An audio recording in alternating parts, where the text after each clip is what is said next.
Hey there guys, welcome back to a brand new Flick Pick live show. This is it. Don't get scared now. How are you guys doing? Thanks for joining me once again where we can just talk about movies. Hopefully you have a big bucket of popcorn, maybe some Sour Patch Kids, something cold to drink, 3 ice cubes, no more, no less. You guys know how it goes. A few quick updates.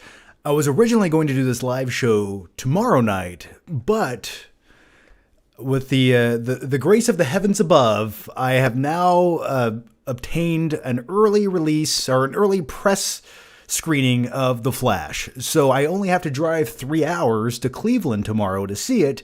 But nevertheless, I am going to drive those 3 hours there and those 3 hours back. Hopefully, it's worth it. I'm hoping it is. And then a few days after that, I am seeing the new Transformers movie. And by the way, just recently, I went back and rewatched one of the Transformers sequels. I don't remember which one it was. 4 and 5 sort of just blend together at this point. And I've come to the conclusion, watching any of the Transformers sequels, it sort of feels like you're chewing on tinfoil. Anyone else agree with that? It's like chewing on tinfoil with Mark Wahlberg looking at you. Hey, what are you doing over there? You want some tinfoil or something? How about some popcorn instead? How about a Budweiser? So yeah, those are a few quick updates with me, but how are you guys doing? What's new with you? I guess we should talk about the main topic of the video. I did see Spider-Man Across the Spider-Verse a few nights ago, and funny enough, I did shoot a first reaction video in the theater immediately after seeing it. I sort of shot a mini review. It was 5 minutes long. I thought it was pretty good. It was witty, it was poignant, and I loved the video. Unfortunately, hang on. This stupid little Sony camera has a lot of different settings on it. And one of those settings just so happens not to record audio. Yeah, I don't know why you would make a camera where it records you. Everything else is fine. The picture is great. But for some odd reason, just the audio doesn't work. It just seems like, you know what? Why not just have the audio working at the same time with every video setting? So anyway, that's why I had the footage. You guys could look at me just ramble on for 5 minutes. Unfortunately, you won't be able to hear anything I say for those 5 minutes. So I did shoot the video, but my quick thoughts on Spider-Man Across the Spider-Verse, and I want you guys to chime in. Let me know what you thought about the movie. We'll talk about it for a few minutes, and then we'll dive into the Q&A where you guys can ask anything and everything you want to, and hopefully you do. But I enjoyed it. I actually think I enjoyed it more than the first installment. And my biggest issues with the first Spider-Man into the Spider-Verse, it was just the villains. I just felt like the villains were boring, and once it started focusing on them and they started driving the plot of the film, I didn't enjoy it as much. But I'm happy to say with this sequel, I was digging it. I actually think the narrative was more entertaining. I liked that we got sort of out of the origin story of Miles Morales and we got into the good stuff. I thought his story arc this time around was far more intriguing. And also, Spider-Man 2099. One of my favorite incarnations of Spider-Man. And I remember being a stupid little kid and going to the comic book shops, and my eyes were always drawn to Spider-Man 2099. And keep in mind, he was, I think, established in the early 90s, 1992, I believe, is when they created his character. But back in the mid-90s, when I used to go to comic book shops just to hang out and look at stuff, I always remember seeing those comic books, and I always thought, oh man, that would make for a great live adaptation of Spider-Man, because the thing I like about Spider-Man 2099 is he's a more adult-oriented version of Spider-Man. He's bitter, he's angry, he's not doing all these quippy one-liners. No, he doesn't want to do this shit, but he's going to, but he doesn't want to. And it always sort of had like a Batman vibe to it. You know, he's bitter, he's brutal, and he believes in justice. And he also shoots webs. So yeah, I was happy to see Spider-Man 2099 make a very large appearance in the new Spider-Man Across the Spider-Verse movie. But it was a good time. The animation was pretty good. I thought the music this time around compared to the first one was superior. And just overall, I enjoyed the villain in this film, Spot Man, I believe. There's a lot of jokes about holes. Yes, there's references to holes. And the most important thing I want to say about the new Spider-Man flick is keep in mind, this is a Sony movie. And when it comes to Sony comic book movies, Well, recently, I wouldn't say they have the best track record, and I'm talking to you, Morbius. But for some odd reason, when it comes to their animation, it's brilliant. They get it right. So anyway, I think if you're a hardcore Spider-Man fan or a casual viewer of comic book movies, this felt like fan service to me. I enjoyed the movie. Is it perfect? No, there's probably a few little blemishes along the way. I'd say the weakest, there was only maybe 10 minutes in Spider-Man Across the Spider-Verse that I didn't love. And it's the sequence right before we get into the third act where you meet the Indian version of Spider-Man who has beautiful, luscious hair. And it's all natural, except he does use coconut oil occasionally. I don't know why I vividly remember that detail. Anyway, it was just those 10 minutes where I felt like, all right, it kind of lost a little momentum here.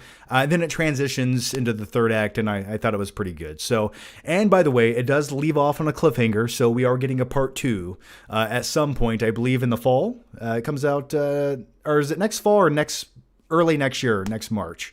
Either way, a part 2 is on the way, or swinging in soon. So anyway, let's read some of your thoughts on Spider-Man Across the Spider-Verse. And you guys are killing it with the Super Chats already, and I'm going to get to all those glorious, magical, and mystical Super Chats in just a few seconds. So hang on to your butts. Here we go. We got Michael Flores here who says, "Hey, John, I just wanted to say thanks for that birthday shout-out for me and my son. That was awesome." Well, that's the least I can do. I hope you had a lovely, great, phenomenal birthday, man. Let's see. "John, your live shows are inconsistent." Well, yeah, but that's what makes them special, right? The best things in life don't come on a consistent basis. No. They pop up randomly, like the live shows. It's the gift that keeps on giving, and you never know when you're going to get it. That's what I like to say. What type of kicks are you wearing, man? Where the fuck are the Spider-Man questions? All right? I'm not wearing shoes right now. I got socks on. Same plot, same outcome. You know what? Maybe a little bit. I think there's, I can dig that. All right. Saw Spider-Man Across the Spider-Verse last night. It was really great. It was pretty good. All right. You know what? Oh, we had a question here. The Flash movie and Across the Spider-Verse have the exact same plot and outcome. Huh. Well, I haven't seen the new Flash movie. Interesting, though. Interesting. That's... All right. Let's just dive into the questions. Those are my thoughts on Spider-Man Across the Spider-Verse. I was going to read your thoughts, but there are none. So I'll just dive into the questions. Let's do it. I'm ready. Here we go. The first one comes from Alejandro. Wasn't a super fan of the Spider-Man movie and was kind of annoyed when they rank it better than live-action Spider-Man 2, but the second animated Spider-Man movie is genuinely good. I was surprised. What are your thoughts on it, John? Well, I just gave you 5 solid minutes of my thoughts, but I'm glad you enjoyed it. Yeah, it was good. Am I a diehard fan of the animated Into the Spider-Verse movies? No, I like them. I think the second one was better, but I much prefer the live action, or at least the Tobey Maguire ones, outside of Spider-Man 3, which I think is an abomination against humanity, and one of the worst theater experiences I've ever had in my entire life. I can still hear the crunching of the popcorn of the guy behind me that chewed with his stupid mouth open for 3 hours. All right. You know the sound that bubble wrap makes when you pop it? Just put that to your ear for 3 hours. That's what it was. You know, it was this.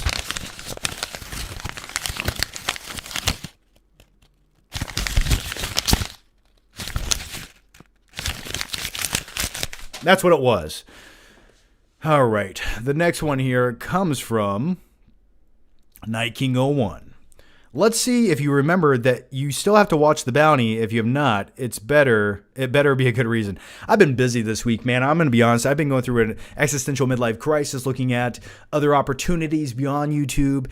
And not to say I'm not stopping YouTube. No. I'm not stopping YouTube. I'm just supplementing YouTube. I have other life goals and things I want to do in life that challenge me. I've been wanting to do different things for a while now, and I sort of just pulled the trigger recently to do them. So, yeah, big life changes on the way. I'm accepting a position somewhere, and I'm looking forward to it, man. I'm excited. I'm slightly scared because I've been working for myself for nearly a decade now. And now I'm sort of going to work for someone else. But once again, I'm not stopping what I'm doing on YouTube. I'm not at all. And I'm looking forward to it. I sort of, it'll give me a little bit more structure than what I have now, and something different, just something a little bit different. You know, it's a good counterbalance, and I think that's what I've needed for a long time. So that's the reason I have not watched The Bounty. Huge life changes. So I hope that's a good enough reason why I have not watched The Bounty from the 1980s starring Mel Gibson. But I will watch it. I want to. But tomorrow I'm watching The Flash, which I'm really looking forward to. And then Wednesday, I should be seeing the new Transformers movie, which, yeah, I'm sure it'll be a Transformers movie. What more can you ask for? CGI robots and popcorn. Just give it to me. The next one comes from Gabe K. Hey, John. What's your opinion on the films of Casper No? I loved Irreversible for some time now, but recently watched Climax and found it riveting. Would love your opinion on his body of work. Irreversible is a disgusting, seedy film. It's utterly disgusting. And I don't know how you could watch that movie more than once in your life. It's so unpleasant. And I haven't seen a lot of his other films, and I get it, though. Irreversible is definitely worth a watch, but you got to be in the right state of mind to watch it. It's definitely not a family event. I don't know if you're going to want snacks along the way, but I think movies like that every once in a while are good to watch. But once again, like, it's seedy, man. And that's coming from a dude who watches 8mm once a year. I love Silence of the Lambs. I love those types of films. But something like Irreversible is just gets into the pit of your stomach, and just, it's like eating bad tuna fish. You know what I mean? Once it's in there, it's going to hurt until it comes out. That sounds weird. That sounded really bad. That sounded worse than eating bad tuna fish. But yeah, man, thanks for the question, Gabe K. Thank you for the super chat, man. I'll check out, there's a few other movies he's made, and people have been telling me to watch them for years, but it's just, he's the type of director that just has that seedy vibe to him. Who's the director who also directed Bully? That guy also makes like weird, seedy movies, and he also directed Kids. I have a lot to say about that director as well. I'm just saying he should be on. I have a theory about him, but I don't know if this is the right place to share it. But yeah, I think I have theories about him, especially when it comes to children. Let's go to the next question here. And by the way, before we dive into the next question, I did want to let you guys know that the last live show will be in podcast form. I'm going to upload that tonight as a podcast. And so if you guys want to check out the podcast version of all the live shows, all you have to do is click the link down below or go to your favorite platform, wherever people listen to podcasts. It's on Spotify. It's on, is it called iTunes anymore, or Apple Podcasts? It's on Amazon Podcasts. Wherever you listen to podcasts, this should be there. Just search for the Flick Pick Show. You'll find it. So anyway, and there's a link down below in the description box that goes to all the platforms where you can listen to it. So yeah, always give it a few days after the initial live show on YouTube, and then you guys can listen to the live show if you don't want to look at my stupid face. Either way, please just check it out. Whew. All right, the next one comes from David. How's it going, David? Hey, John. My Streamlabs question from a couple shows ago was about Fincher being my favorite director, being excited for The Killer, and your thoughts on Zodiac specifically. I personally love it. Oh, man. Yeah, I'm super excited for The Killer. Fincher, in my opinion, does very little wrong. Some people like Alien 3. I don't know if I like it that much. But Fincher, yeah, one of the best working directors today. I'm looking forward to The Killer. Zodiac, let me tell you a great story about Zodiac. And by the way, guys, tonight we're going to do probably about an hour live show. I got some stuff to take care of, and a big day tomorrow. 6 hours of drive time to go see the new Flash movie. So don't say I'm not dedicated. But yeah, as far as Zodiac goes, I do remember seeing that in theaters. And I'll tell you the quick story. I was working as a pizza delivery driver at the time that movie came out. I was also going to school full time, so I would go to school all day. I was exhausted. I'd get off from taking classes, and then I'd go to my pizza delivery job for 4 hours. And then I recall going to see Zodiac at like the latest showing, maybe 11 o'clock at night, and it's a long movie. And about halfway through the movie, I couldn't make it, and I died. I fell asleep, and then I eventually had to wait for it to come out on DVD, not Blu-ray. Keep in mind this is like 2007.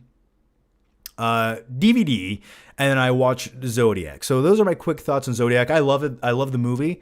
I really enjoy it. It's one of those movies that I sort of enjoyed almost more the second time I watched it, not counting the first time where I fell asleep in the theater.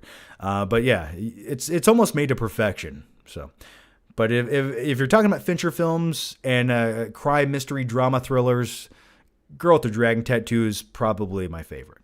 All right, the next one comes from Zach Keel.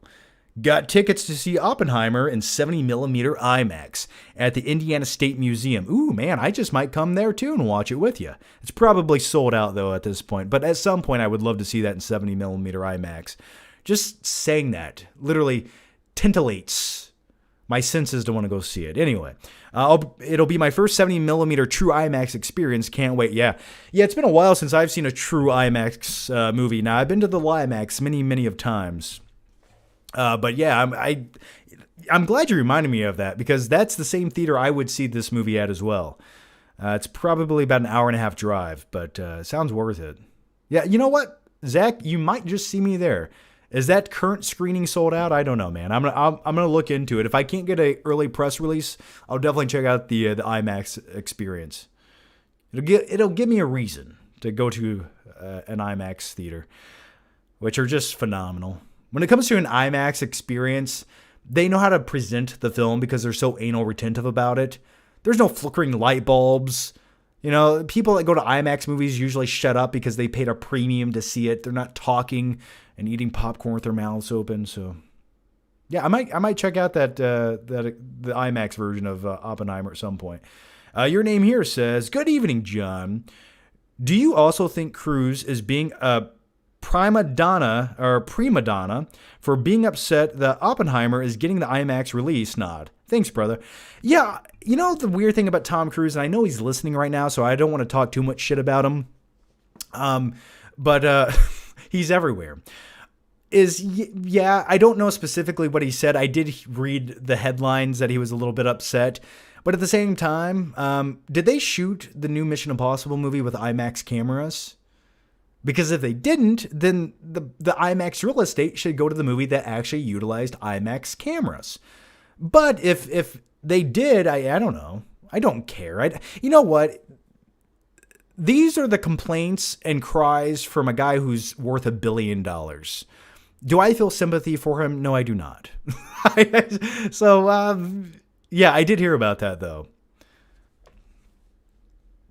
The next one comes from MKF30. Do you think the new SM will make more money than Mario? The new Spider-Man movie will make more money than the Mario Bros. Movie? I don't know. You know, the Mario Bros. Movie was something you could take a 5-year-old to, and parents and families could go. There's also a lot of nostalgia with Mario Bros. There. I think it'll be comparable. I really do. I just think whenever you have a kids movie comes out, it always makes it. I mean, look at the Alvin and the Chipmunk movies, man. Those are atrocious. Made tons of money. So a kids movie is always going to have the upper hand, typically speaking, but I think it'll be a fair fight.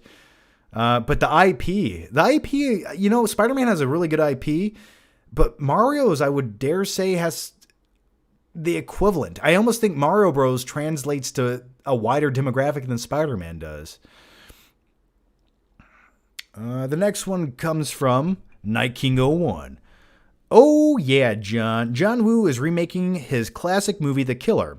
I hope that the stunts and shootouts are going to be equal to the original. To know that he is directing is reassuring, though I'm still worried.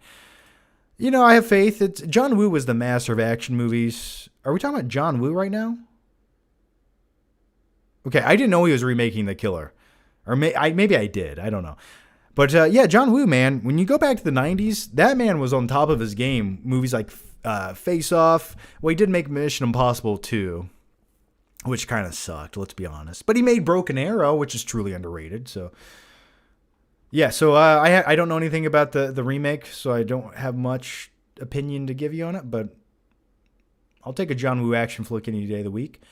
Kirkolic says, "Hey John, just added Throne of Blood on Criterion Collection to my Blu-ray shelf and highly recommend it for all. Have you seen any Kurosawa's other work? Classic historical epics need to come back." No, well, I have, but I have not seen Throne of Blood. Throne of Blood. When was Throne of Blood made? Let's see. Throne of Blood. Throne of Blood, 1957. Okay. Yeah, I've never seen it. When did it come out on Criterion? And by the way, I guess I could Google it myself. But yeah, I've seen like movies like Seven Samurai. But the question is, Criterion now putting out 4K releases? That just crossed my brain. Criterion 4K release. This is something that's been holding me back for a while now. Ooh, okay, Criterion Collection 4K HD. Ooh, they do have 4K movies. What? Is Dazed and Confused on 4K? What? All right, so I'm probably going to get Dazed and Confused on 4K. I have the original Blu-ray, but what else do they have on 4K? Lost Highway. Blowout. Okay. I might have to get Dazed and Confused on 4K. I did not know that existed. Why has no one told me about this? Where have you guys been? All right, the next one comes from MKF30. Good ASMR, John. Do more. Hey there, guys. You're listening to the Flickpick Live Show, and I just want to say thank all of you. Good night, and have a pleasant tomorrow. Shh. I don't know if you guys want that. I don't know if that's good ASMR or just creepy. I mean, there's a fine line. There's a fine line. What I would like to do is once I had the idea once to do ASMR, but eating an entire bag of Sour Patch Kids, like really close to the microphone. And I don't know if that would be the most disgusting experience of someone's life or one of the most enjoyable. But for me, I would like to try it.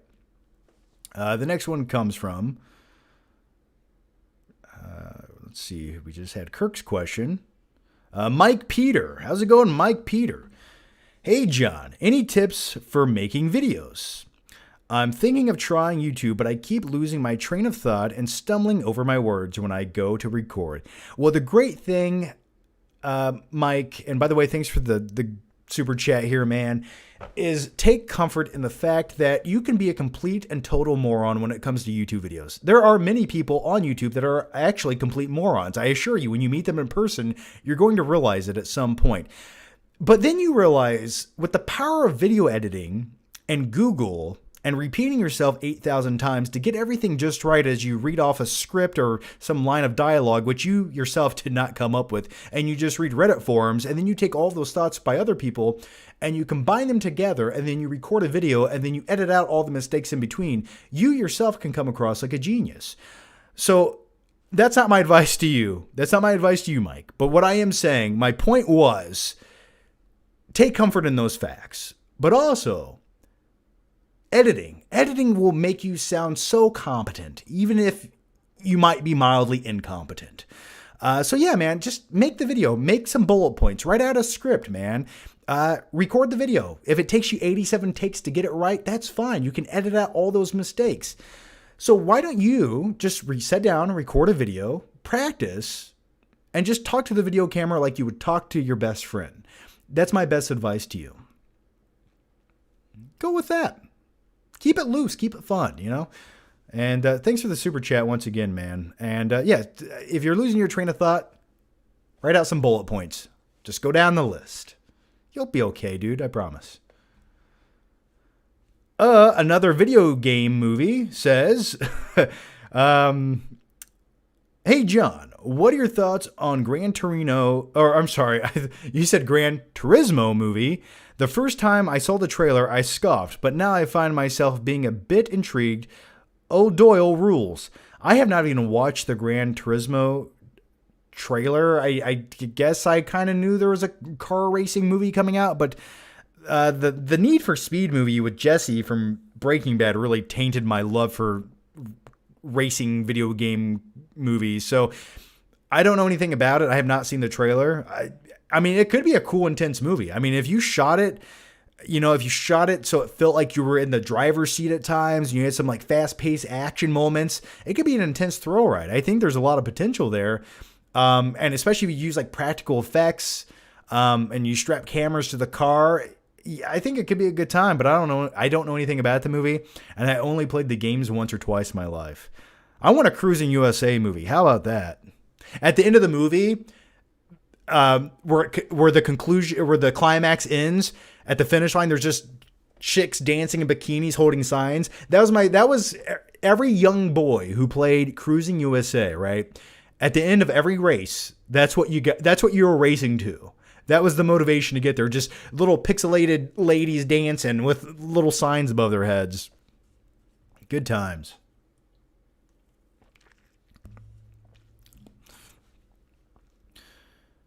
All right. Also, I would like to see a Final Fight movie. Just putting it out there. I have a great idea for a Final Fight movie.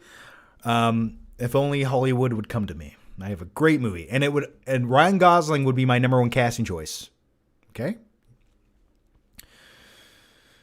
And also Dave Bautista. So there you are. We'd reunite them from Blade Runner 2049. Okay, the next one comes from Guy from Kings Highway. Are you going to wear a suit at your new job? No, I don't have to specifically wear a suit. I don't have to wear a suit. I don't have to wear a suit. Very, very casual. Very casual. Business casual. But yeah, it's a lot of management. It's a lot of like hands-on, but I do get to move around all day and go to multiple places and coordinate things. And it's very different than what I'm doing on YouTube, but at the same time, it's what I need. It's different than YouTube, and I need something different. I need that counterbalance.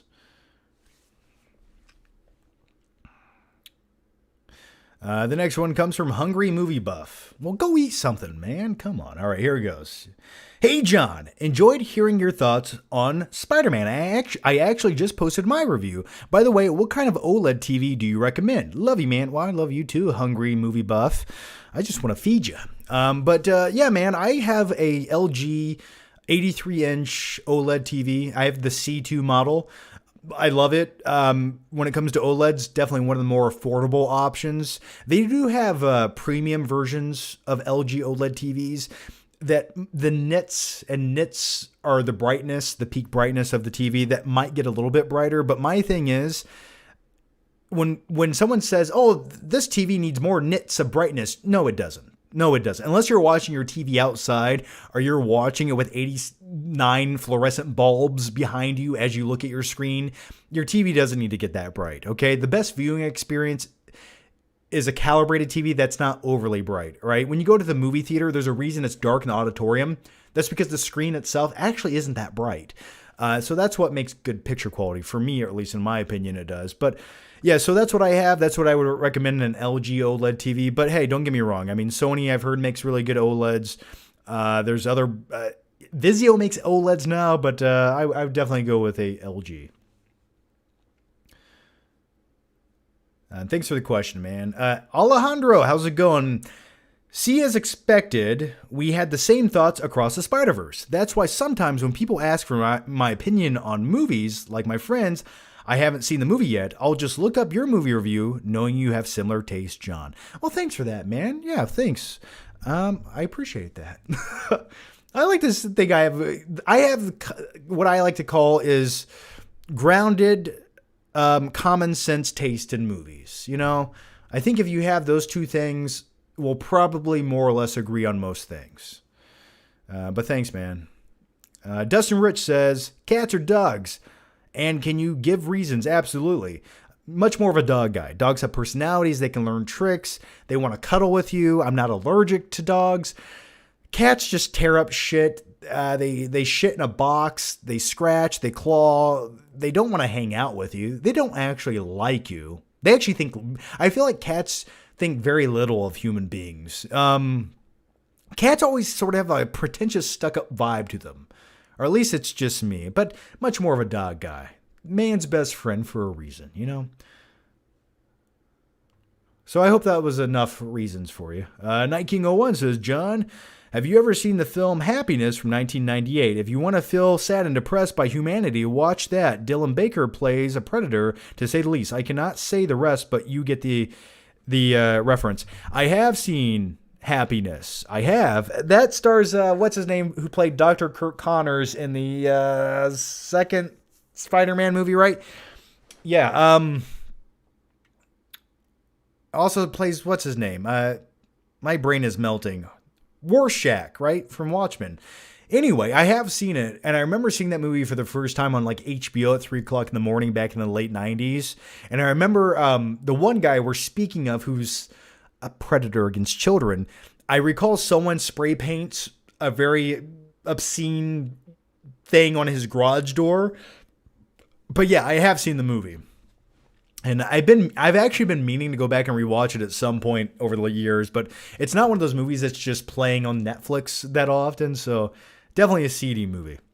Dustin Rich says, no, already answered Dustin Rich's question. Here we go. Guy from King's Highway says, what is the most evil invention ever made? I don't know. What's the writer of the Twilight novels? What's her name? Stephanie something? Maybe. I don't know. Writing those is pretty terrible and a crime against humanity. But the most evil invention ever made? I don't know. That could go back. That's a great question. The most, I have a great answer. It's kind of a political answer, and I don't know if I can share it on YouTube. It's also sort of a mildly religious answer. I don't know. But I don't know. What's the worst invention? That's a great question for you guys. What is the worst invention ever made for mankind? I don't know. Let me think on that for a second. Let me ponder that. That's a great question. Please chime in. I mean, you could almost, in a weird way, I mean, you have the new movie coming out, Oppenheimer, the creation of the atomic bomb. Pretty evil when you think about it, right? I mean, sure, do the ends justify the means? Maybe, but at the same time, to stop the war, look what we had to do. We essentially exterminated an entire city of innocent people and civilians and children. We blew them up. We caused radiation poison. We did that. So I don't know. Someone said barbed wire. AI, yes. I think in about 50 years, when we're all in internment camps ran by robots, we are going to look back at 2023 and say, you know what? ChatGPT probably wasn't the best idea, was it? So yeah, that's a great one. Someone said religion. Yes, I've heard very many arguments over the years for the Bible being one of the worst inventions, but at the same time, many people would disagree with that. But that was a debate we had in college at one point. So yeah, but I would just go on to say, to keep it light and fun, can we just say the worst invention of the last 15 years was Transformers 2? Okay. The next one comes from a guy from King's Highway who says, would you help me in a street fight? Who we fighting? You give me a time and a place, and I'll be there. The only question I have for you is, whose car are we taking? I got your back, man. I got your back. David says, also, loved your tweet about people saying stuff is overrated and the lack of critical thinking skills, definitely a waste of digital space. Yes, someone put out a tweet talking about how The Dark Knight and Spider-Man 2 were overrated, and I just feel like that's such a new generational thing for children to say that have no free thought or critical thinking skills, because those skill sets are slowly evaporating away, and I feel like no one actually backs up their train of thought anymore or has an original idea. You guys do, but most people or most children on the internet nowadays do not. And it's, unless you have an objective reason, or I'll take a subjective reason. That's fine too. That's great. Opinions about movies are fine too, but both combined will reinforce your statement about something being overrated. You can't just say something's overrated. Why would you waste digital space with such a thought? But thank you for that, man. I'm glad you appreciated it.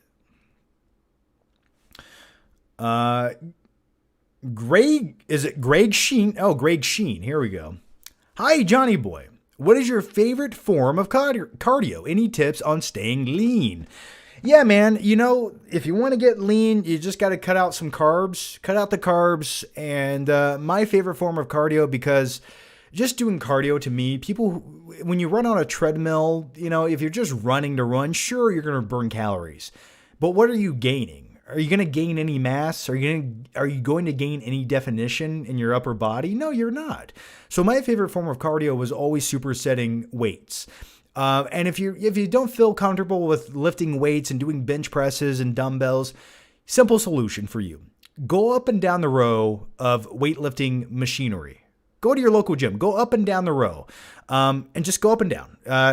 Whatever body part that works, do it. If it's shoulders, arms, biceps, legs, whatever it is, go up and down. Take maybe a 30-second break in between all of them and just keep going. It's going to increase your heart rate. You're going to build muscle mass along the way. That's my recommendation to you. My eyeball itches. Hang on one second here. I'll tell you the worst invention, itchy eyeballs. I don't know about you, but my eyes always itch. And the thing is, I refuse to touch my eyes with my hand. I'm afraid I'm going to get like some weird bacterial infection in my eye, and I just look like the Fly, like Jeff Goldblum. So I always have to use like a clean cloth to rub my eye. And I know that's a really weird thing I'm sharing with you guys right now, but yeah, in my car, I actually keep tissues in there. Not because I need to blow my nose. No. Those tissues are for me to rub my eyes because I want a fresh tissue. So anyway, I just thought you guys should know that about me. Now let's go to the next question. Optimistic Forever says, that's Optimus Prime's brother. His hippie brother, Optimistic Forever. Anyway, sup, John? Describe your day in one word and why. Today? The word of today would be eventful. How's that? Eventful. It was a good day. No complaints. Went to Costco, grilled some hot dogs, went on a walk, did a little bit of work. Good day. And if you guys want to know some more, would you guys like to know a story about genocide that I committed recently? Would you like to know my genocide story? Please let me know if you would like to know it. I don't want to just share a genocide story unless it's welcomed and wanted by the listeners. If you want to hear a story about the genocide I've recently committed, please ask. Where are my glasses at? They're right here. Hang on. Here we go. Oh, yeah. Here's the glasses. Oh, God. Everything is so much more beautiful now. I feel so great. Someone says, yes, white man, please tell. All right. So here it is. I had an ant problem. You could almost say I had an ant infestation on the corner of my house. They were crawling up to my garage, and I did not like it. So for the last couple of weeks, I've been trying to murder these ants. I bought many different kinds of poison to murder them. And every night they would come back stronger than ever. And then recently I bought these little ant traps. So this box of ant traps came with like 6 little plastic cases that the ants crawl into. They eat the poison. They take the poison back to the hive. And it's essentially wiping out their entire humanity. So in a way, I am a mass murderer. But in the best way possible. So rather than just buy, a pack of these, no. I wanted to eradicate their entire civilization as soon as I possibly could. So I bought 3 cases of these ant traps, and I sparsed them all over my house, outside, of course. And within a day, it eradicated the entire hive, the entire colony of ants. And you know what? I didn't feel the single morsel of regret or remorse. I was happy about what I had done. I felt good. And I sleep better at night knowing what I did. So anyway, that's my story of genocide. And please forgive me, but it needed to be done. It needed to be done. Okay, let's go to the let's go to the next question here. Is that what you guys do you guys actually like to hear about movies, or are these the things you enjoy? Or do you like both? Nowhere else on YouTube can I share these thoughts, so that's why I love the live shows. I couldn't just share that thought in some random review for Spider-Man Across the Spider-Verse. No. All right, the next one comes from a guy from King's Highway. And by the way, I'm about 17 minutes behind on your question, so I'm going to try to catch up as soon as I can, but I'm trying to give you guys juicy, good answers. So here it goes. Guy from Kings Highway says, what would you do if a critic offered you meth at a press screening? I don't know about meth, man. That's just the one thing I've never understood why people start. Like, have you ever seen a productive meth head in your life that has a full set of teeth? I don't think I have. But anyway, like they were casual about it. Hey, man, want to smoke some before the flash? Probably not. Probably not. A psychotropic hallucinogen? Maybe. Depending. I don't know. But no, stay away from meth, kids. Definitely not good. You got to keep your teeth. InHolmes25 says, John, I've started coping with life, but curling up in the fetal position and having a little cry. It works like a charm, and I'm winning in all aspects of life now. Thank you, Dr. Flickster. Absolutely. Sometimes all you need in life is a good cry. Another thing I would prescribe to you is maybe go out and just sit down somewhere outside looking up at the stars for at least a good hour. Really look up at the stars, and it'll put everything into perspective.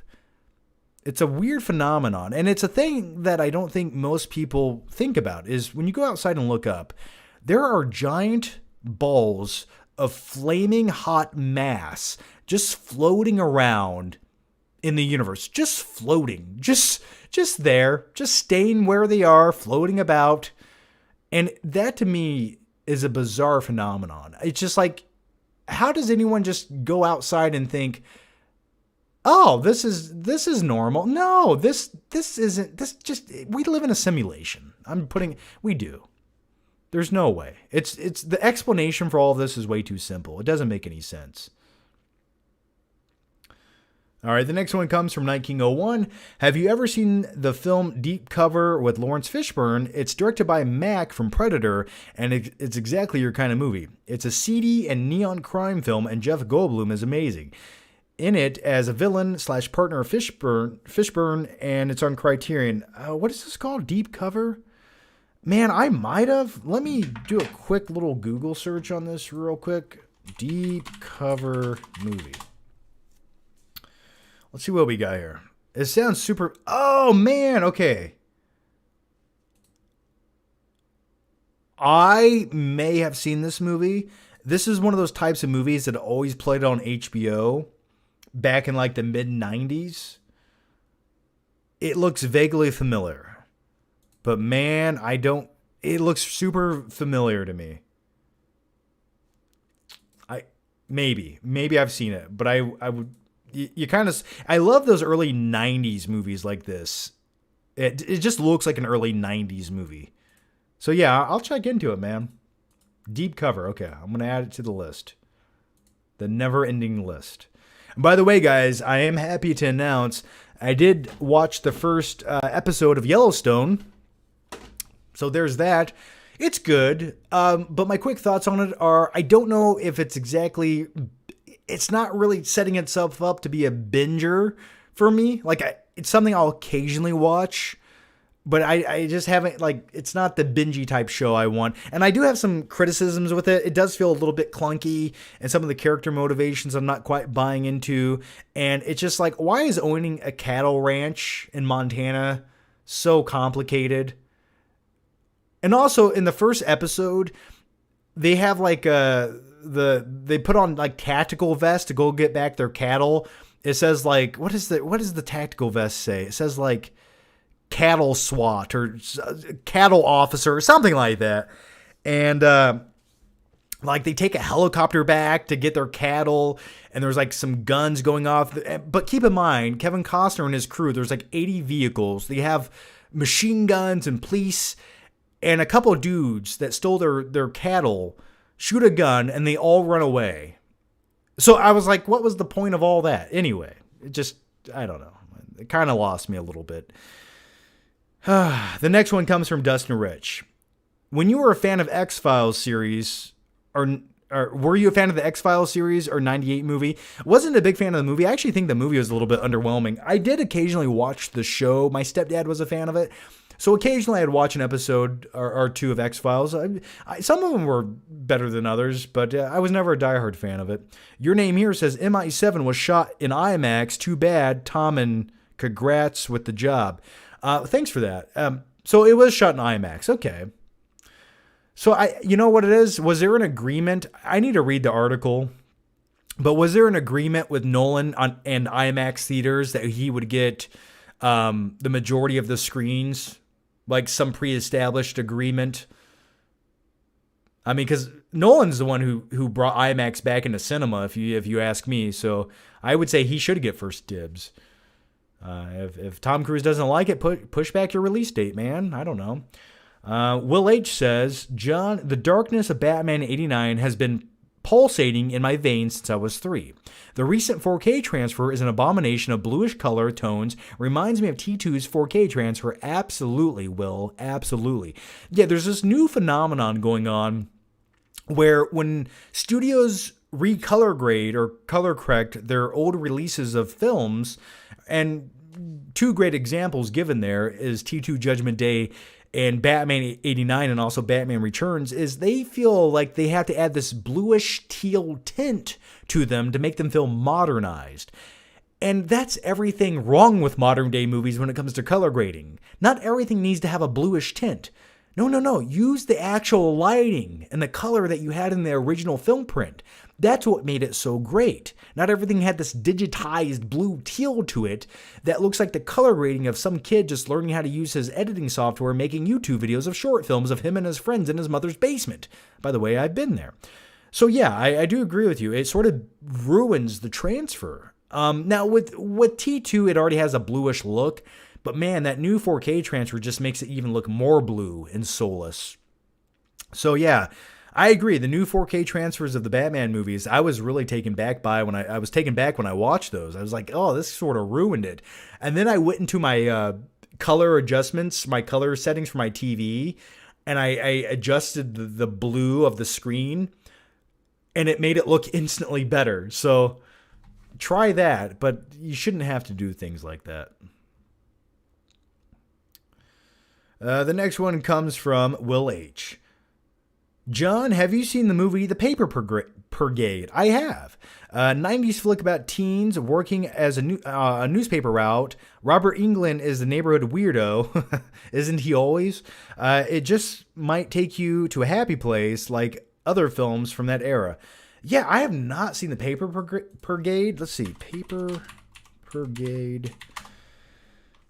Man, it's been a while since I've seen it. Oh, yeah. This was on Disney all the time. It has what's-his-face from House Arrest, where he locks his parents in the basement until they remedy their broken marriage. So, was this like a 96 movie or something? It always...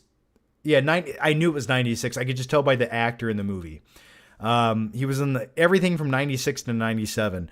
Oh, yeah, and their hideout was, of course, a treehouse, because where else would their hideout be? Yeah, this would take me to my happy place. I need to go watch it again at some point. All right, the next one comes from... here it goes. Chris Salamu. Either one. Chris, I'm sorry. Is your new job 9 to 5? When's the start date, John? I'm not sure on the start date. I sort of I'm going to sign the papers tonight, actually, but...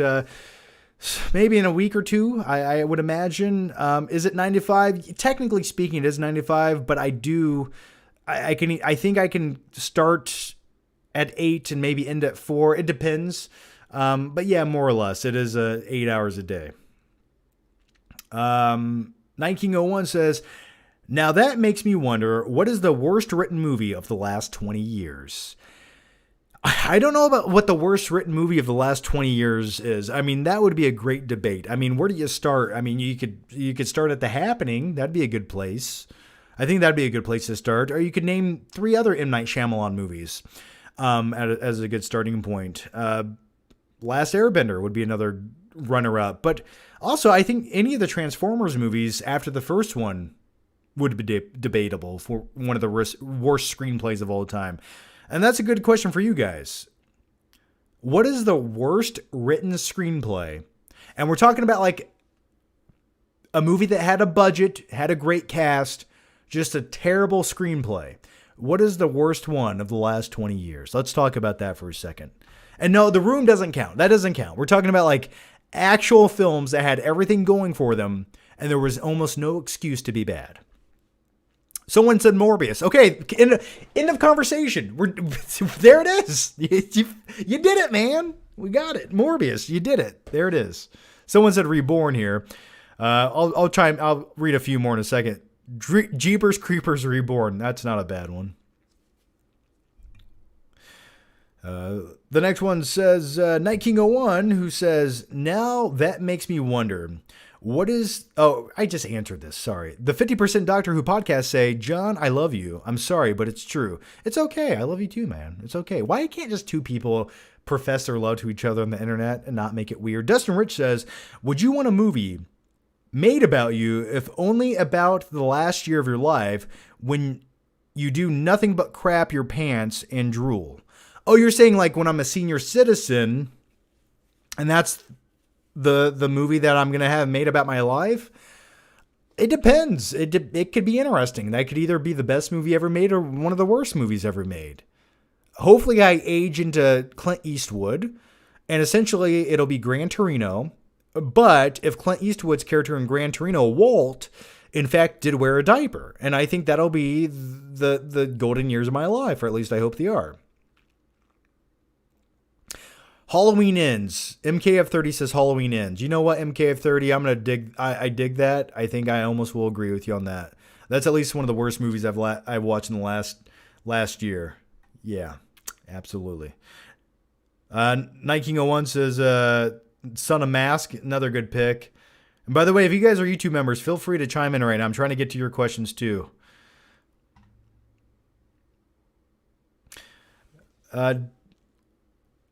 Night King 01 says Spider-Man 2 is great script-wise, I think. Number one is tighter film and better overall. Yeah, I do. I think as far as like a Spider-Man movie goes, I enjoy the first Spider-Man more. I really do. When you watch the second Spider-Man movie, there's a lot of choices with the screenplay and I think the overall story. And hear me out for a second. And this might be a super unpopular opinion, and nor will I ever say, going back to our original conversation about movies being overrated, I don't think Spider-Man 2 is overrated. I think it's a great story. I think it's a great movie, and I think it catapulted comic book movies into another realm of being more serious and more about the character element, where it's not just flashy comic book things happening to entertain children.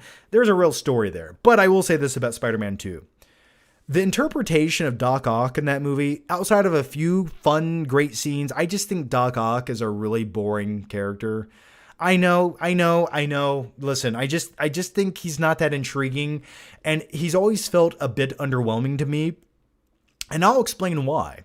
It's sort of like Whiplash in the MCU, right? When you come up with villains to fight superpowered heroes, I feel like the villain should be on the same level as the hero. And Doc Ock to me was some dude who he always just had tentacle arms. You know, he always felt like he should be a henchman to me. And maybe in the comics it translated better, but something about the live action interpretation of Doc Ock for me, I never loved watching him in Spider-Man 2. I know. That's just my opinion. Just putting it out there. But yeah, like Whiplash fighting Iron Man in the second Iron Man movie. Like, did we ever feel like there was a real threat there? Like Iron Man can fly around and shoot pulsating lasers out of his palms. And then we have Mickey Rourke walking around with some laser whiplashes that go 20 feet. I don't know about you, but I don't think that's a real fair fight. Call me crazy. I don't know. Yeah, his robotic tentacles were cool. Yeah, very cool. Very cool. Yes, indeed they were. And the scene where he's on the operating table just destroying everything, awesome scene. Just Doc Ock is not one of my favorite characters. All right, the next one comes from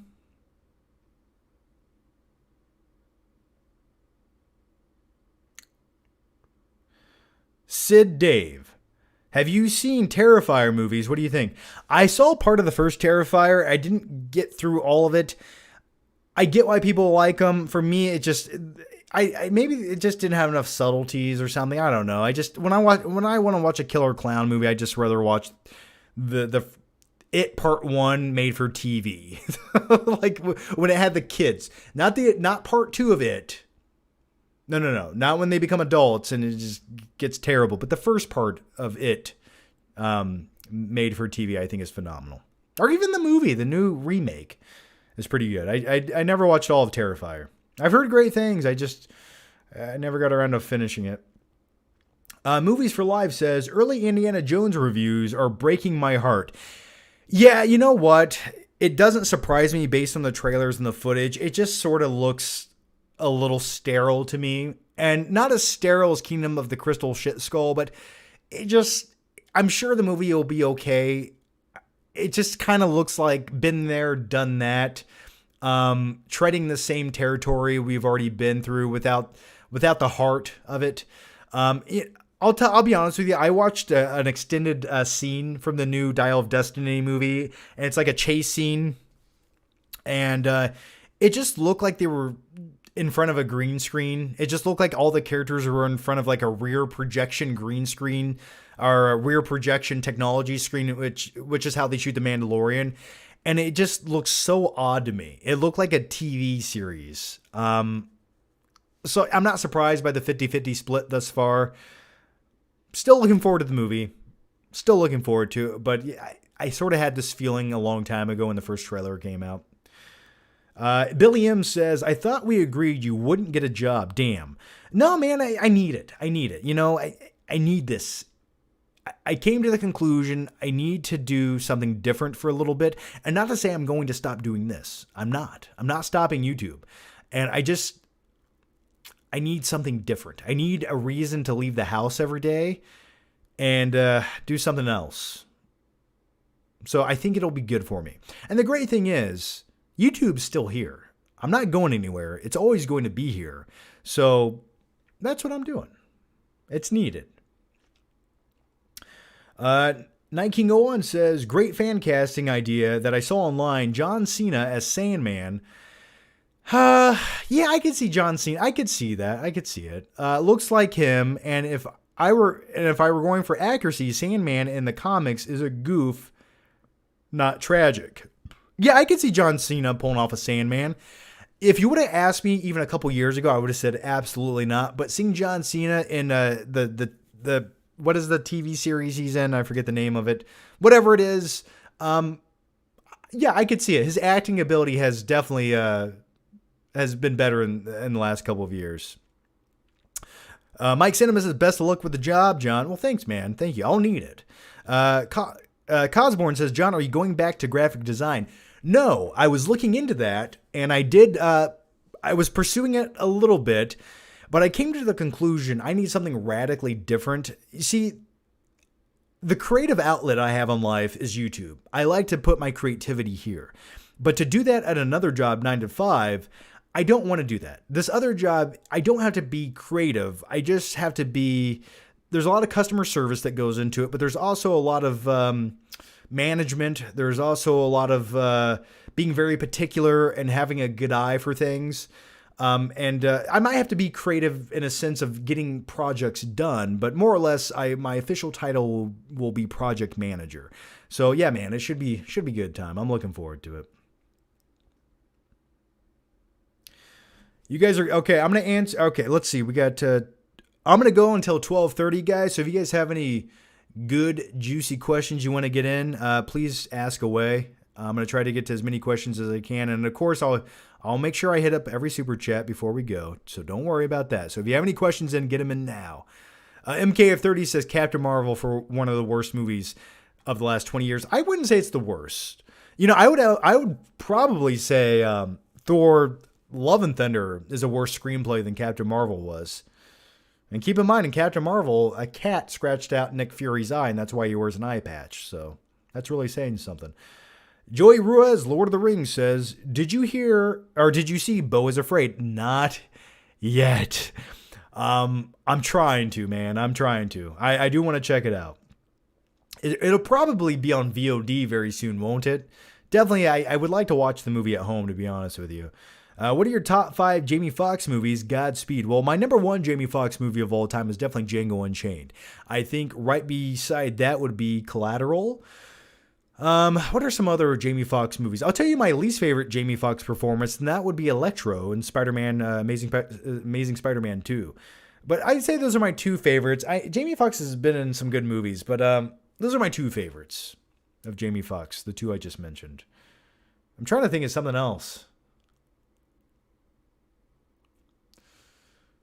Oh, man, I know there's another Jamie Foxx movie I like in there somewhere. I'm just not thinking of it. It'll come to me. Favorite Tom Hanks film? Forrest Gump, man. Forrest Gump. Got to go with Forrest Gump. Let's see. The Cali Kid says, John, what's your opinion on Guardians of the Galaxy Volume 3? I love it. I talked extensively about that a few live streams ago for probably a large portion of time. I loved it. I think that was the perfect send-off. Great way to cap off the trilogy. And one of the better Marvel films in the last probably 3 years. I don't really have many complaints with it. There's a few weak points in the movie, but other than that, I don't think you could ask for more. Lieutenant Dan, you got legs. All right, let's go to the next one here.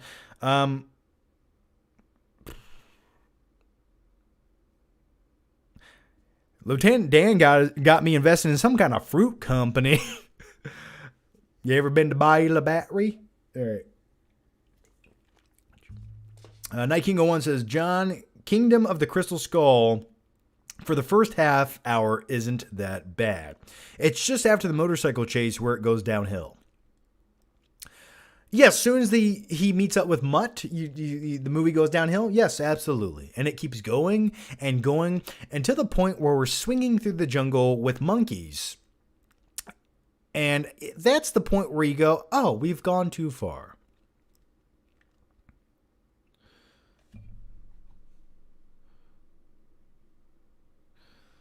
Thoughts on Joseph Gordon-Levitt? I loved him as an actor, man. I hope he returns to acting soon. I know he was taking time off to raise his kids or something like that. Let's make a Forrest Gump remake with Nicolas Cage. How's that? The next one comes from your name here. It says, Tom Sizemore strolling around in war is terrible. What's the reference to that?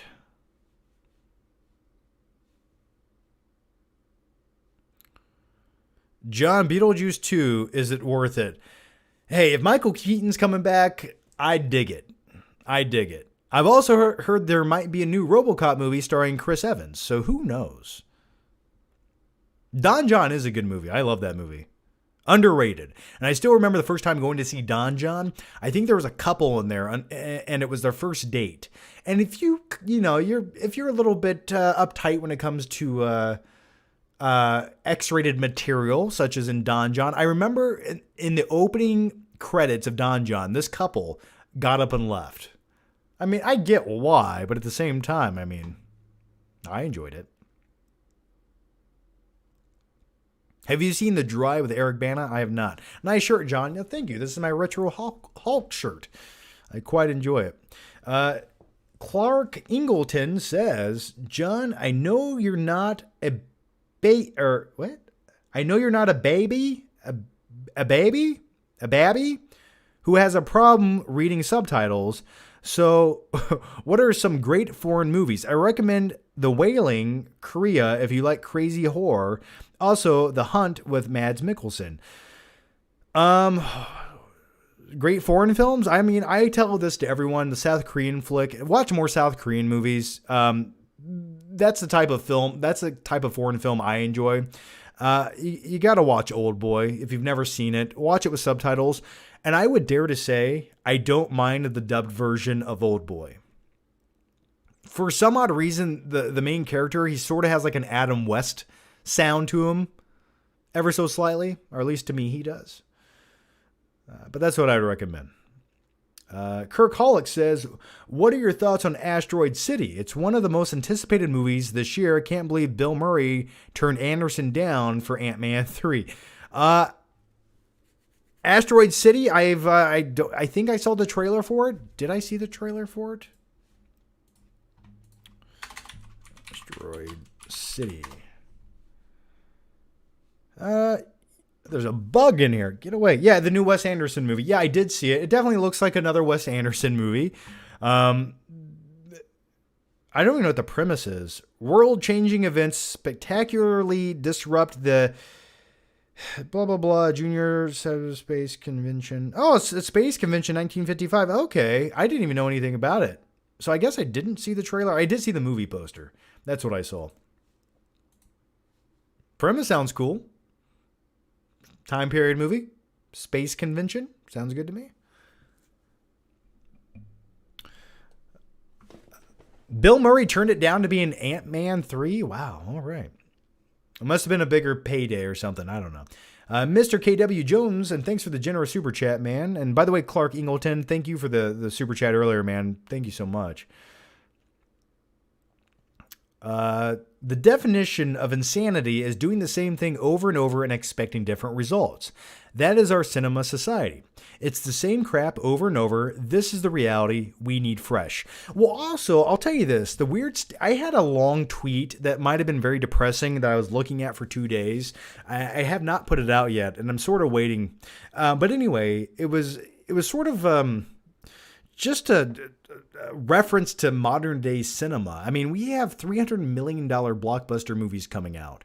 These movies take months and years to make, create, produce, release, and they're the talk of the town until they come out, right? The anticipation for movies is bigger than the actual conversation that we're getting after the movie.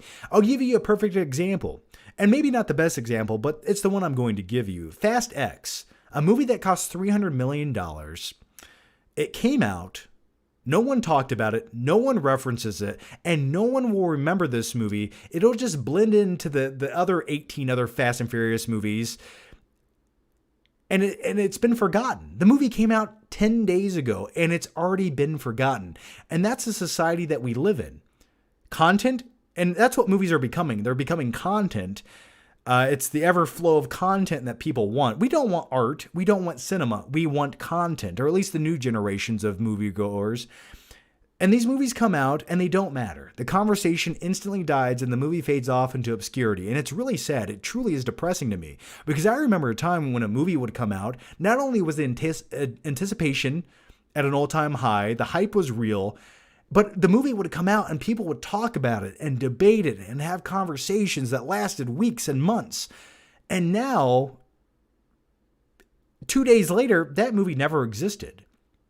And that's why I think making dedicated YouTube content talking about movies in a weird way, it's becoming... I'm not saying it's not worth it, and I'm not saying you shouldn't do it. I'm just saying the time frame for people to watch it and enjoy it is dwindling every day. You know, you could bust your butt and make the best movie or review ever for the biggest movie ever made, and a week later, that video does not matter. You know, so that to me is sort of depressing as a YouTube content creator, but also, you know, the bigger picture is the movies themselves have such a short shelf life. They just feel disposable. So I think I answered your question. I think I did. Is anyone slightly depressed as much as I am when it comes to the current state of cinema? It's a weird reality that we live in, and I think things just need to slow down. I think everyone has a slight form of ADD now, and myself included. I mean, listen, I watch 3,000 TikTok videos a day, and I probably remember one of them, if so. But we're just bombarded with too much stuff. We're too stimulated. We got to slow down. We need to back up. So those are my quick thoughts. And now let's go to the next question. See, these are the thoughts. If I had made a pre-recorded video trying to remember all of that, it wouldn't be as free-flowing as that. That was the real unadulterated, visceral form of my thought process. That's why I enjoy the live streams more. It's just real. All right. All right, let's go to the next. Let's lighten up the mood, everyone. Woo! Yay! I like movies. I love them. Let's drink some caffeine. I'm alive. And by the way, thanks to all 302 of you beautiful people in here watching my disgusting face. I do thank you for that. Here we go. Will H says, John, I can't blame you for wanting to have something else for work.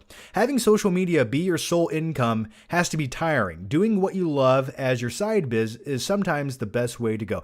Yeah, absolutely, man. You know, I love social media. I love doing it. It's given me so much freedom over the years and so much creative freedom, and it's been great. And I feel like, to be honest with you guys, and once again, I'm not going anywhere. I promise you, if I work 100 hours a week, I'm still, worst case scenario, will always and forever do these live shows. These live shows will not go away. If anything, I will do more of these. This is what I enjoy. So, but the point being is, it is exhausting. And like everything I just said, it just feels like things are so disposable. I like the conversation about movies. I love talking movies. I do. But, you know, when I go to Twitter and I see people just making tweets and they're just some of the things I come across in social media, honestly, makes me lose faith in humanity at this point in life. So it's almost like, how do I say it? I think sometimes nowadays on social media, to get ahead, you almost need to dumb yourself down to a certain degree, and I can't do that. And I feel like at some points I'm almost too honest for my own good.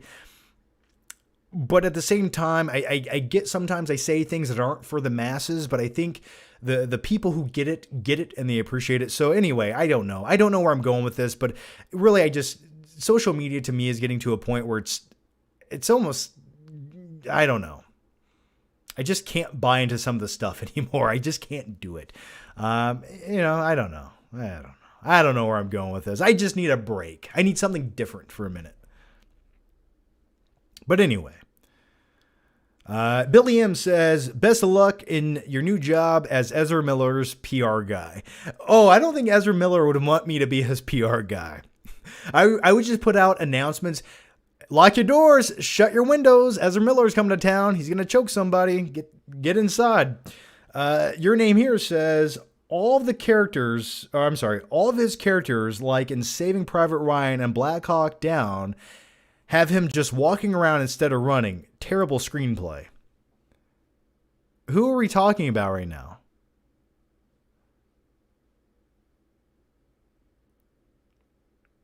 Who specifically are we referencing right now? Anyway, yeah, YouTube's a rat race to the bottom of a clogged pipe. It's I don't know, man. It's just you know what it is? It is a rat race. That is a good that is a good way to. It is a rat race, and I've actually used that term a few times over the last few months, and it just feels like everyone's clawing for a little bit of attention, and I'm sort of like stepping back, going, you know what? I don't necessarily care about the accreditation anymore, and I haven't for a long time, but I do care about having a genuine conversation. And that to me is fading slowly. And, if you look at some of your favorite legacy YouTubers, I can see it in their eyes. They're going through the motions, right? You can see it. And it just feels like that heart in the film community of YouTube is just like, it's not pumping as fast or as rapidly as it once was. So anymore, is YouTube a sinking ship? No, I wouldn't say YouTube is a sinking ship going down, but what I would say is it's an overcrowded ship. And there is an iceberg on the horizon. And there's definitely not enough lifeboats. That's a good way to put it. So anyway, rather than get on that ship, I'm going to take a plane. There you go. The next one comes from Will H, who says, John, to celebrate your new job, you should throw a pizza on the roof of your old boss, your old manager's house, Nikki, Breaking Bad style. Yeah, I would be curious if she still works at Pizza Hut. No, I'm not talking specifically about one person. I'm talking about a lot of people. When I gave that that little speech there. Man, it's been a ride watching you.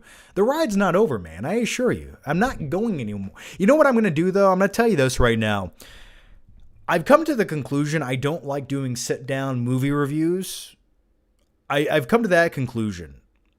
And I'm definitely going to do more. I'm just going to start doing one-take reviews of the movie at the theater. So that'll be the new version of movie reviews over on the Flickpig channel.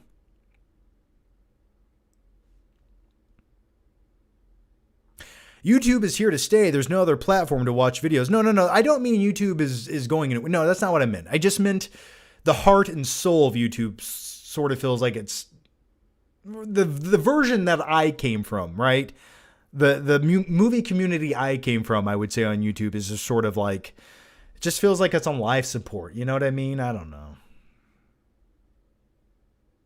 Will you live stream 20 years from now? Absolutely, man. The live streams are what are keeping me on YouTube. Nike Owen says modern day movies are regurgitated baby food. Taxi Driver costs $1.9 million, which is like $13 million today. Jackie Chan made movies for even less, and that his movies are legendary. What happened, John?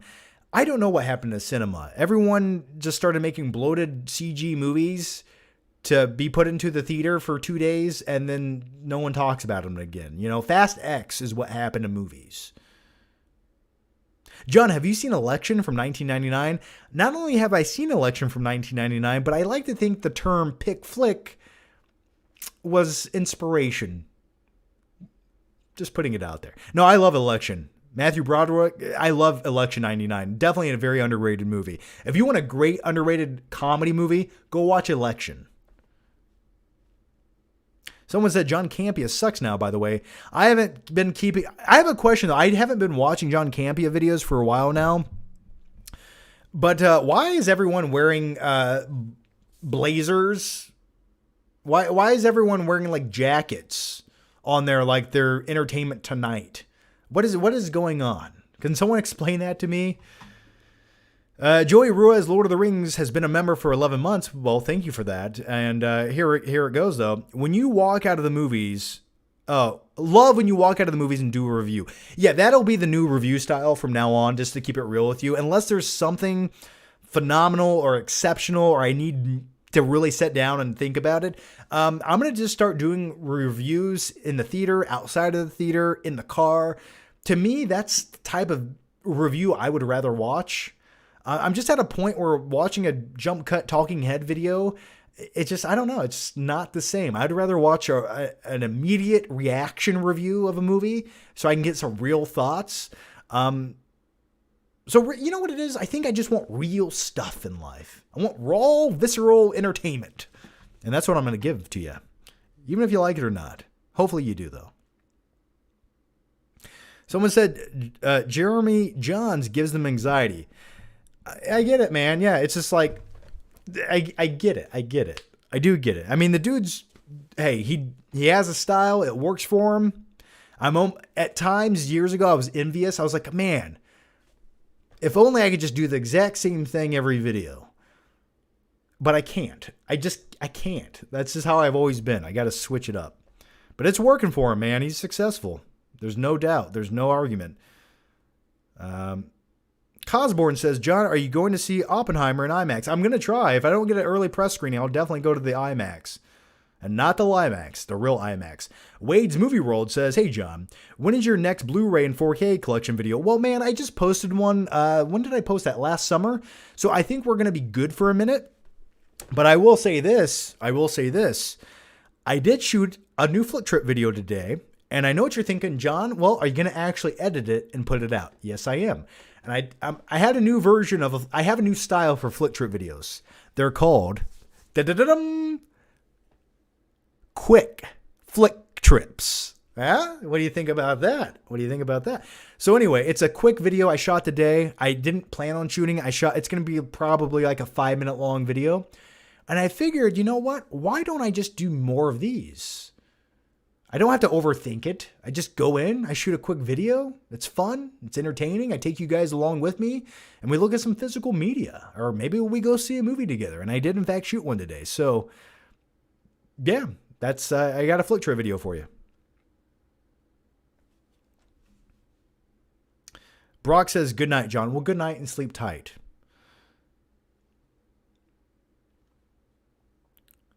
Richard says, John, would you ever consider doing another niche? What's your thoughts on aliens/UFOs visiting our planet? I don't know. I don't know if I had alien technology and I could go light years away at the speed of light, or even beyond the speed of light, or go through a black hole and get to our universe. Out of curiosity, if Earth was the closest inhabited planet with intelligent life, and I use intelligent life very loosely, would I come here? Yes. But after looking at us for about 4 minutes, I would be like, okay, I'm not landing there. Let's go to the next one. So yeah, when it comes to technology, I think we are probably 50 years more advanced to some degree than the general public knows of. That's my theory. I think we're sandbagging technology to a certain extent, but I think it's honestly for the best. Look at AI, for example. If we had like nanobot technology and you developed a pill that could make people live 50 years longer, that would be the first step in the collapse of society. It really would. Too much technology is a bad thing. So I think someone somewhere is intentionally sandbagging in this stuff. Did I go to Best Buy? No, I went to Mega Replay. What's at Best Buy anymore? 3 TVs, 2 movies that you can buy, and a whole bunch of iPhones? What do you get at Best Buy anymore?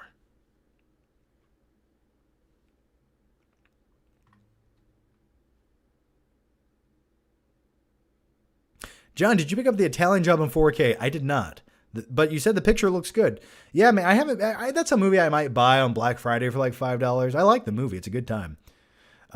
Charles Taft says, worst screenplay is Jaws or Revenge. Not a bad choice. Not a bad choice. Billy M says, movies are so bad, I'd rather be bitten by a Black Widow than watch Black Widow. Never review only movies you like. Bosses won't like a bad review. Yeah, if you only review movies that you like, I would say you're not being as subjective or objective as maybe you should be. At what point you're just a cheerleader for certain films you like. I don't know. There's a lot of reasons I get that statement. I do, but not to have the gravitas to review something that you think isn't that great and be very constructive about it and honest and give fundamental reasoning and objective reasons why it's not good. I think that says something. But that's just me. I don't know. Like, it's okay not to crap on Smurfs Part 5. I get it. But there are some films that I think should be talked about, even if they're bad. John, do you sometimes judge people based on their favorite movies / taste in movies? No, I don't. But I do get a sense of who they are, if that makes any sense.